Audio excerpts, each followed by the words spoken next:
Good morning, everyone, and good morning. Thanks so much for joining. We're going to start, even though I suspect we'll have some late stragglers coming in. This is a panel on the health insurance marketplace. And I'm really excited. I had breakfast with these folks this morning, and the discussion was really interesting. It's everything that I hoped it would be. You're all aware of the technical aspects of the ACA, I am sure those of you, maybe those of you that are not from the United States, less aware, but I'm sure that those that are teaching in the insurance market are well aware of these. What I wanted to do was avoid a panel that was focused just on the ACA and issues with the ACA and do something that was a little more forward thinking. We have got right now a tremendous realignment, tremendous transformation that's going on in our markets. The dramatic changes in the alliances and consolidation. Insurance market rules have changed a lot because of the ACA. Providers are experimenting with new delivery systems. The relationships between insurers and providers are changing, and employers are rethinking their role in the healthcare financing system. Technology is impacting a lot of this marketplace. And so what I wanted to do was something where we could kind of talk about where is this going? What does the future look like? And hoping to have something that is less talking heads and much more interaction. Welcome questions at any point, comments. Feel free to participate in this discussion. I've asked each of the panelists to start with 10 minutes or so of their key points that they want to make. Where do they see this marketplace going? What are the issues that they see? And then we're going to have a conversation. I suspect that those of you that are not from the United States, I know there are a number of international people from other countries, are going to have some interesting observations, and I encourage you to make those as well. So our first speaker is Jaja Okigwe, and I had to practice these names. So thank you very much, Jaja. Jaja is the Senior Vice President of Strategic Development for Premera, and he has a fascinating background. He spent time in consulting. He was consulting with Deloitte and working with insurance companies, pharmaceutical manufacturers, healthcare providers for a decade through another period of transformation in the marketplace. He's been with Premera, which is a Blue Cross, which is the Washington Blue Cross firm, and does business in 3 states, right? And he's been with Premera for 10 years now, living through their thought process around the strategy around health reform, and has a lot of very interesting thoughts.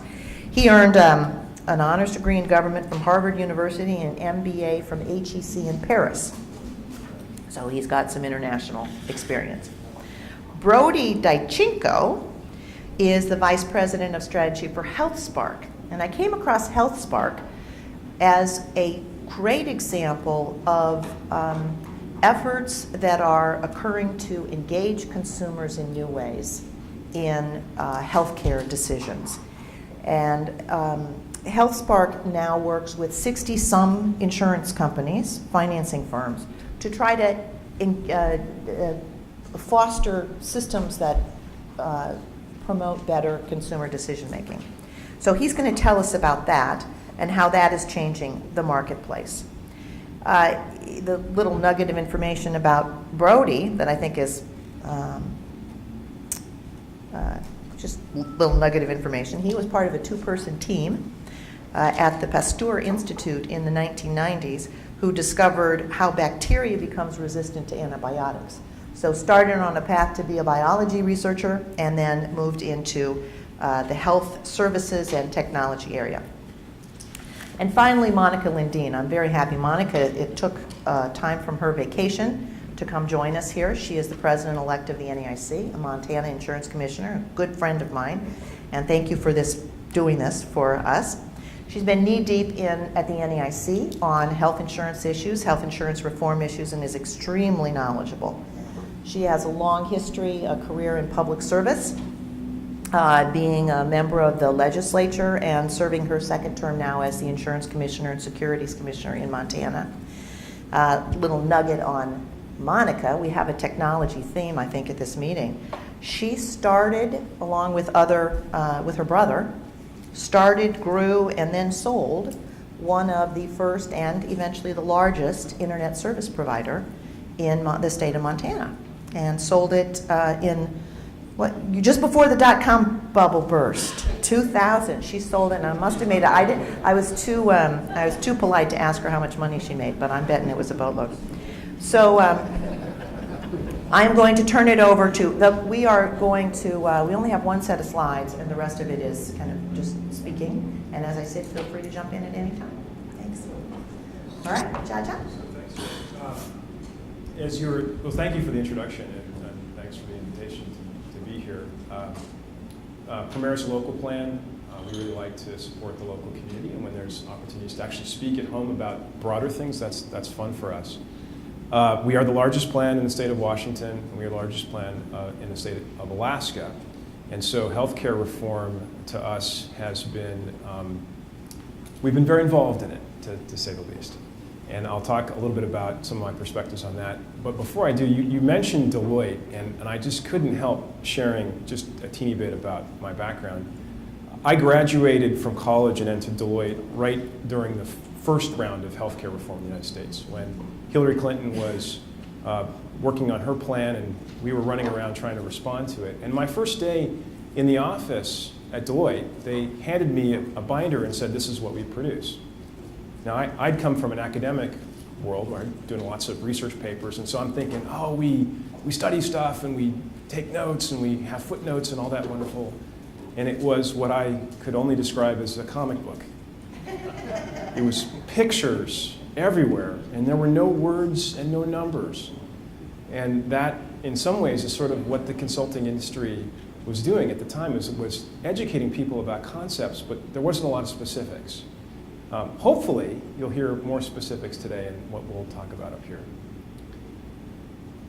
Before the meeting, Terry asked me, 5 years from today, where is this all going to wind up? We have the ACA, what's it really done? For the markets, how are they responding? And being a sort of closet philosopher, I said, well, you have to first start with, well, what is the ACA? What is it, its essence? What does it even mean? And so the Affordable Care Act is many things to many different people. And if you're reading lots about it, it's kind of hard to pin down. For me, it has three elements that are really important. One, that is insurance market reform. So you hear things about metallic plans and essential benefits, even the exchanges and that form of distribution. That's a way of changing the way insurance is being bought and sold in the United States. Two, it's about coverage expansion, right? You have subsidies, and you have the Medicaid expansion that's allowing more of the uninsured to get coverage today. And the third one is really the wild card, probably the more fun place to contemplate. It's about experimentation. And so buried in that law, there are accountable care organizations, there's Medicare reforms, there's even some just open dollars for experimentation on its own. And that's really the place that's the most unpredictable. We don't know where that's going to go. Some of it is jumping out of what seems to be traditional government-sponsored care and into the private sector. And I'll try to touch on that quickly in a second. So understanding that it's kind of a chimera, it's many things to many people and has different elements, what you can say is that it's a stimulus to a lot of change.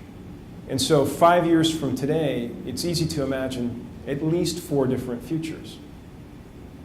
One, which I'll call better than today, my term for that is growth. One that is not so quite good as today, I would call that stagnation. One that's about the same, status quo. And one that is wildly different, so different it's hard to imagine, probably piggybacking on some of those things I talked about as experiments in the ACA itself.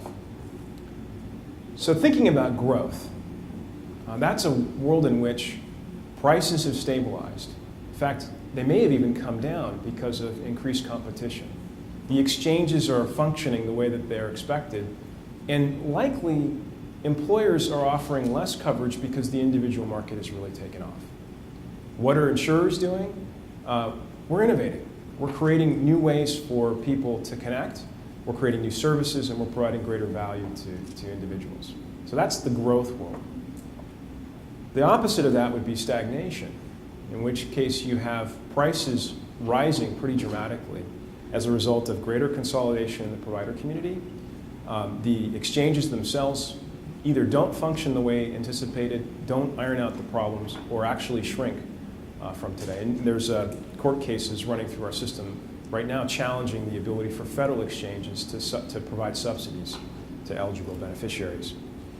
So that's stagnation, and insurers there aren't doing much of anything. They're continuing to function more or less as today, but in a much more competitive world, and we are probably heading towards something new happening on the horizon. Status quo looks very much like today. We have employers, government, and individuals all viably funding care. We've got about the same consolidation of the provider community. Not a whole heck of a lot of innovation, maybe a few more incremental things. And I might add that nothing's easier. It's still as complex to manage the system as it is today. So then what is transformation? Well, there's a lot of scientific analysis methods on the horizon that have the ability to really change how we talk about healthcare. Whether it's cures for cancer that take the blood out of the system and change the way your own immune system then reacts to cancers. Whether it's wearable technologies that monitor you or the phone that you have today that becomes the medical tricorder of the future, those things are really different. And so different that we don't even understand how they're going to get paid for or what cost they're going to have.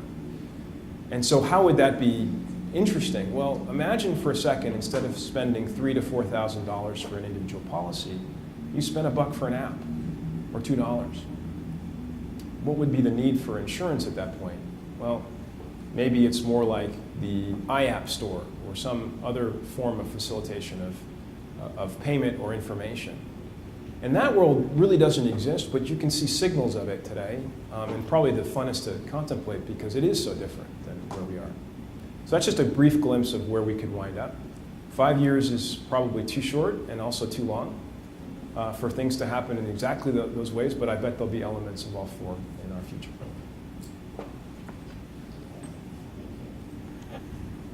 Brody, you wanted to illustrate something. Grab the clicker here.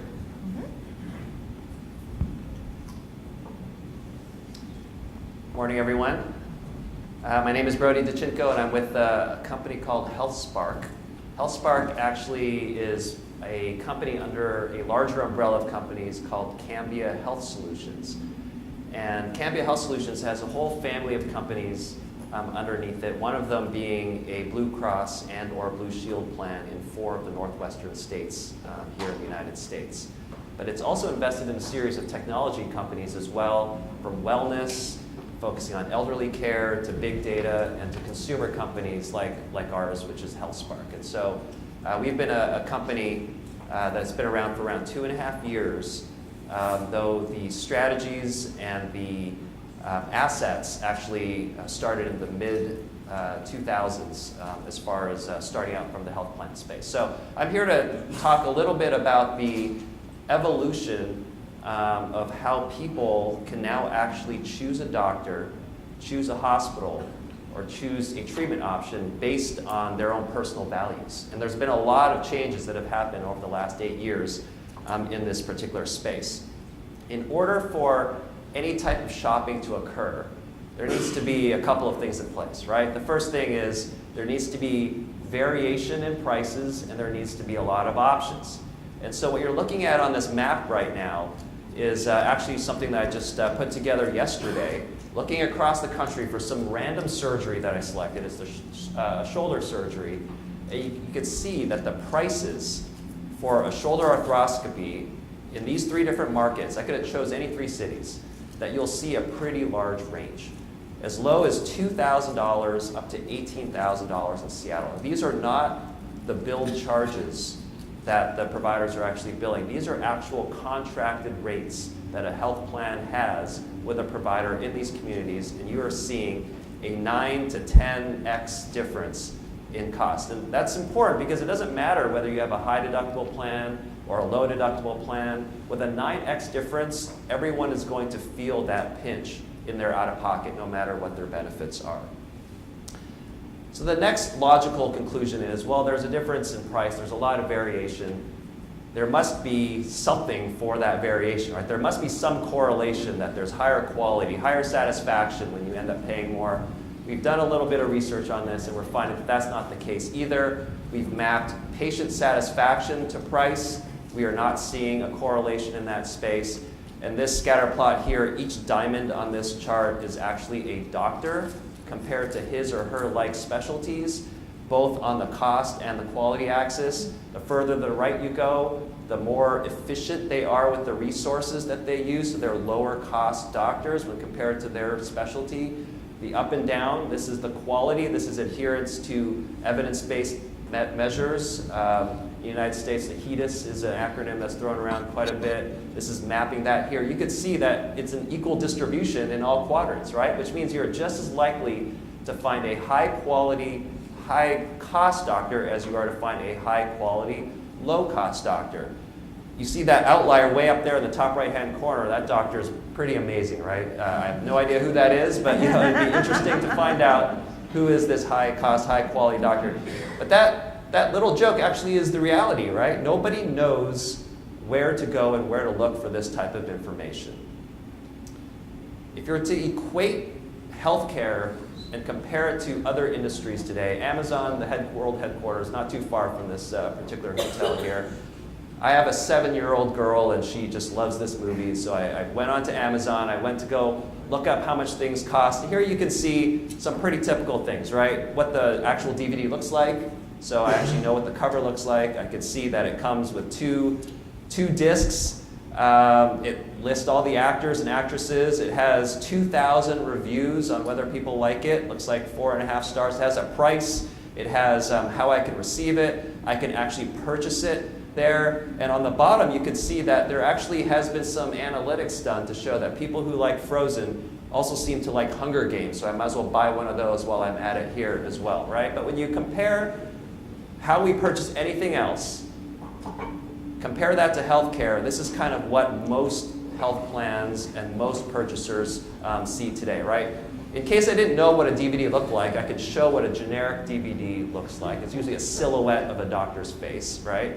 There are no prices available. We don't know if it's in stock. You actually can't buy it here, just like you can't schedule an appointment online. There are some exceptions to that, but the general, 98% of doctors, you still can't schedule an appointment online. You need to call a number. And by the way, we have no suggestions for anything in this space. This is the equivalent of healthcare today, focusing on the name, perhaps some patient reviews, and some basic demographics of that. This is the reality of what we're in today.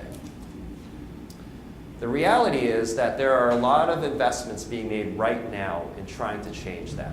And the first thing to recognize is that consumers care about a lot of things when they make a decision.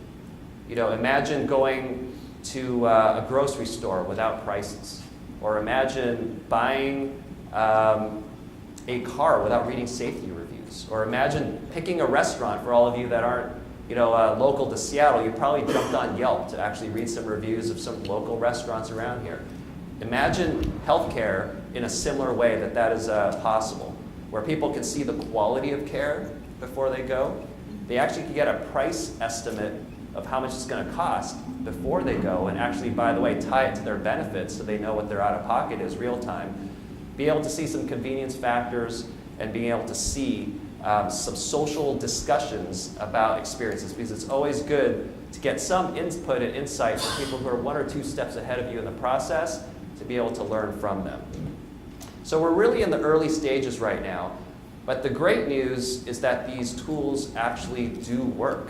So what we did was we actually did a really cool study. What we did was we looked at a bunch of conditions. In this case, it's the removing of the gallbladder. What we did is we looked at everybody who got their gallbladder removed within a 2-year period. And we actually went back into time and looked to see whether the people who got their gallbladder removed actually got a price estimate, quote, of a gallbladder removal before they got their actual service or not. So there's now 2 populations, right? Those that got a price estimate and those that didn't get a price estimate before they actually got their gallbladder removed. And what you're seeing here is that the results are that 10% of those that got a cost estimate ended up getting their care in the inpatient setting. Compare that to those that didn't get a cost estimate. They ended up in the inpatient setting 41% of the time, which is a pretty big difference. Why is that a big difference? Because it costs $19,000 to remove a gallbladder in the Northwest here in the inpatient setting. It only costs $11,000 in the outpatient setting. It only costs $6,000 in the surgical center setting. So depending on where you go, there actually is a different cost of removing that same gallbladder. And what's amazing about this is that there are several systems that actually have all three of these settings available under the same brand umbrella. So it's not even about comparing one system to another. Sometimes it's about just which room in the actual system that you get this care done in. When you look at this, you're looking at an $8,000 to $13,000 cost avoidance per case by being able to shift someone from a higher cost setting to a lower cost setting. And so on average, when you weight that all together, those that use the cost estimator tool for gallbladder surgery, they ended up paying an average around $10,000 total cost. This is not their out-of-pocket, this is the total cost. And for those that didn't use the tools, around $14,000. So a $4,000 difference per case. So I'll close with the challenge that we kind of all face in this space, which is engagement, right? So it's great that when people use the tools, they actually make a lot of logical decisions based on the inputs that they see. The sad news is that most people don't, right? And let's be honest, shopping for healthcare is not fun, right? The stuff that you purchase as a result, I mean, there are some surgeries that might be fun, right, in general, but in general, care is not a fun experience, so you're not really receiving any joy out of it like you are a new car or a new appliance or any type of electronic good. So there is this huge bump that we need to overcome. I'll leave you with a stat. So the stat is this, and it's a pretty sobering stat, which is less than 10% of people who have health insurance that have registered for their health insurance website will actually use a cost estimator tool during the course of a year. Less than 10% will actually use it. So it really depends on how high of a registration rate a health plan has. And the even sadder stat is that less than 20% of health plan members generally sign up for their health insurance website. So 10% of 20%, you're really looking at only 2% of the population using these tools. So the real challenge ahead, and you'll see where a lot of these companies are really going to be focusing on, is how do we convert the 98% that don't use these tools today? That's really where the future is going in this consumer space. Thanks, Brody. Can I ask a quick question while you're up there? Sure. The cost comparison tools, do you also have, and maybe I missed it, maybe you said it and I missed it, quality comparison tools that are a part of this system? Yeah, or so the ability for, also the ability for consumers to comment on their provider and have those comments be shared widely among other consumers of the plan. Yeah, you know, there are a lot of companies out there that kind of focus on one space of it, trying to be disruptive. But we know that people take in several factors in order to make a decision. And so our little recipe actually is represented by this slide here. And so presenting the quality measures alongside with the price, actually alongside with the social comments. Social comments and reviews and convenience factors, all of that is in there because that's how someone has confidence in their decisions. They don't feel like you're leading them one way. Because I think the key here is that everyone has a different personal recipe for what they're looking for in value. And if you're a company that's only showing them one piece, they feel like you're leading them down a path. But if you show them the individual ingredients that you see here, they can assemble their own recipe and make a decision for themselves. Thanks. Oh, question there and question here. So let's start over here. Yeah, Ronnie, my question is actually pertaining. Can everyone hear me? Yeah, that was actually louder than the microphone. My question is actually pertaining to the research you guys did, look at the different type of, I guess, the health situation. Because you said 98% of the consumer does not actively look.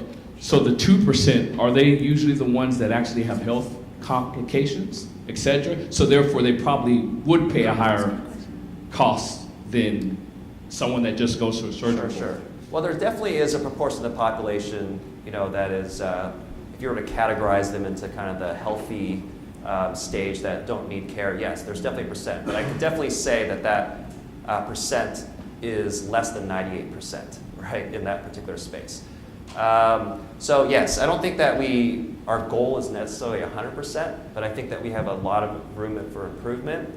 But the other thing I would also add to that is that everybody knows somebody who could benefit from this information. So getting information on behalf of a friend or family member is definitely an option as well. And so that's why we think that number should be much higher.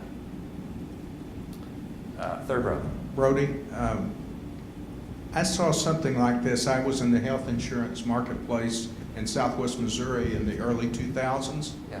And a company came in and they had a website and you could do just exactly what you're showing here. And we have, to put it mildly, an oligopoly. We have two large providers in that city of about 300,000 to 400,000 Sure. metro. And in 4 to 6 months, they were gone. I don't know. The technology company, you mean? Not the No, oligarchy. it was actually a health insurance carrier. Got it. And I never could find out what happened, but I was thinking, this is great, and all of a sudden,